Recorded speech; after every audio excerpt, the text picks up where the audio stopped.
I think at this point, this Illinois team is just broken. Like Brad Underwood has tried so many different ways to this and make it work right and play the way that he wants to play and give these guys freedom and allow them to be able to do the pace and space and put these guys in actions where they can show off what they can do one-on-one. And it worked really, really well in like one game. And ever since that one game at Oregon, who, by the way, remember what Rob said after that one game? I said that this could end up being number one against number two in the country. That's dumb. You were close. I was close. Brad Underwood post-game on whether Cooper Flagg is the best player in the country. Sure, it's not even close. He says it's not even close. Let's turn to the Illini. You just got beat 110-67. You're 17-11. Underwood just tells the press, he indicates he hopes that they can get Morez Johnson back by the Big Ten tournament. Johnson broke his wrist last weekend against Michigan State. What has caused the train to go this far off the tracks for Illinois? I think there's a couple of things that have happened here. One is that the youth has caught up with them, right? I think that Kasper Siakashonis and Tomislav Ivicic aren't ready for this level of physicality yet. I think that getting some guys injured, having that bout of sickness that they had, right? I think that has also been a problem for them too. Like they were saying that Tommy is down, like 15 pounds right now from everything that he dealt with, right? So I don't think that they are quite 100% physically. I think that their confidence is absolutely shattered. Like if you're Dre Gibbs-Lawhorn or you're Trey White, and you go from being a guy that's averaging like 13 points a game to being someone that is not playing and coming off the bench and not getting any like literally not getting any minutes to starting again against Duke in the Garden and being the team's leading scorer in a game where you lose by 685 points, like that messes with your head. Dre Gibbs-Lawhorn, that messes with your head.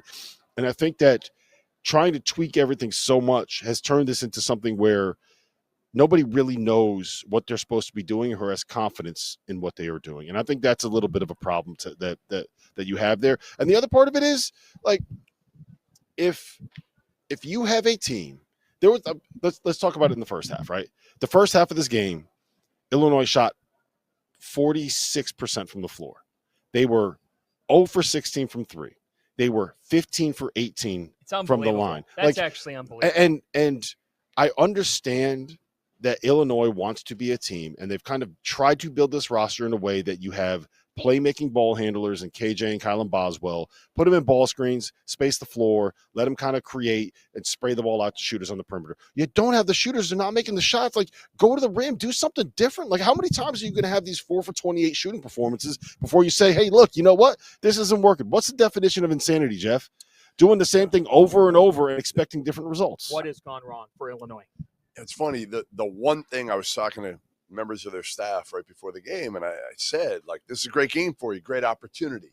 You know, as long as you don't get blown out, this is a good opportunity for you guys to get some momentum back. And this was the only thing that couldn't happen to this team. Because this was beyond blowout. As Rob said, yeah, they're broken now. And now how do you get this back? How do you get your swagger back? Guys are questioning themselves. They don't know their roles at this point. Like Rob said, like you're playing the same way. You're doing the same thing over and over. It's not working. And are you really going to change it on February 22nd?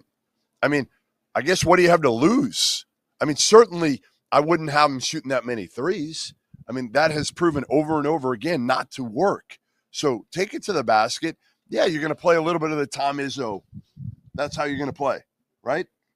And not take, you're going to take some twos instead of threes. All right, I have a question for you, Jeff, and you have to answer this, okay? So the knock on Duke has been that they don't get tested when they play in the ACC. Right. And they went out and they played a team that was supposed to be from the Big Ten that was supposed to be their test. Yeah. And they absolutely beat the brakes off that team from the Big Ten that was supposed to be their test. Does this mean that Duke is awesome, or is this just another example of Duke not being tested? I think they caught the right team at the right time. You know, I mean, listen, Illinois hasn't been playing well. We know that. Like, they're not playing well on both ends. That's the biggest thing is you can look at it offensively and say they didn't make a shot. I'll flip it and say it was much worse defensively. It was embarrassing the way they guarded was a joke. It was like watching AAU basketball tonight. It's like a practice. A bad, not your kid's AAU team, but a bad AAU team. Your kid's team probably guards better than that. Well, first of all, They're not AAU. my What son are is they? 9. He's not going to play AAU. Right. Second of all, you're not even allowed to play travel basketball in the state of New Jersey until you get to 4th All right, grade. listen, we don't So need it's to just- be like It's just rec. specific It's just a here, town. you know. We have a lot to get to on the show tonight. Not one of which is 9-year-old basketball, but But I honestly, will say it was a looked like glorified that girl. scrimmage in the second half. Yeah. It was if you I mean, were that paying walk-on attention. came on, hit the shot of the game Yep. for Duke. Yes, Spencer came into Yeah. the game and buried a 3 that sent the building into as loud of a frenzy on the Yes. night. It was I want to make sure Spencer Hubbard, who was a Spencer prior Hubbard. walk-on. But I just think that when you come out and Sion James, this is when you know it's not going to be a good night for Illinois. Sion James has hit multiple threes in 3 games this season prior to tonight. He hit 2 threes in the first 3 minutes of the game. But Illinois said, we're going to let him shoot. Well, that was part of the game plan. Part of the game, and this goes to the issue of the confidence, right? Part of their game plan was we are going to dare they're going to try to play Sion James like teams used to play Andre Jackson at UConn, right? Or how Which they used you to play. should. Yeah, If well, you're in Illinois, if you're in, they yes, can't match up with them but 5 on here, 5. no, I know, but here's the problem with that, and the problem with the way that played out is your game plan was we're going to dare this guy to beat us, and he beat you. When you played Michigan State the other night, your game plan was we're going to dare Jackson Kohler to beat us, Sure, and he did. and Jackson Kohler beat you. And so now, not only do you have all of this other stuff going on, now as a player, the coaching staff's game plan, not only did it not work at home against Michigan State when you blew a 16-point lead at home, but now within the first 3 minutes, it's completely blown up. So Yeah. if you are You better have plan if B. you are a player on this roster, like, are you gonna like when they come out with their next game plan in the next game that Illinois plays? If Iowa. you play Iowa and they're like, we're going to do this, Is that at Iowa? is your first reaction going to be? It is in Champaign. What's your first reaction going to be? Like, do I Well, want they to defend like they did tonight. Iowa leads the Big Ten in No, scoring. you start to you're right.